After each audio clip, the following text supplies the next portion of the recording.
नमस्कार मित्र हो, मी आज जवखेड्याला चाललो आहे. एका 90 वर्षाच्या माऊलीचं निधन झालं आहे आणि त्या कुटुंबात मी दारावर चाललो आहे. आणि जातेवेळी मी जवखेडे रस्त्यावरती आहे.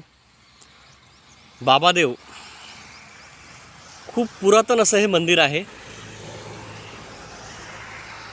आई सांगते की या ठिकाणी महिलांमध्ये भूतपिशाच असायचं तेव्हा त्यांना इथं आणलं जायचं आणि इथंच त्या घुमायच्या. त्यांना चुरण म्हटलं जायचं. आणि हे ठिकाण म्हणजे अगदी रस्त्यावर आहे. इथं पूर्वी लोक यायला घाबरायची. असं हे बाबादेवचं ठिकाण आहे. आणि या ठिकाणी का आता मंदिराचं निर्माणही सुरू आहे. मधल्या काळात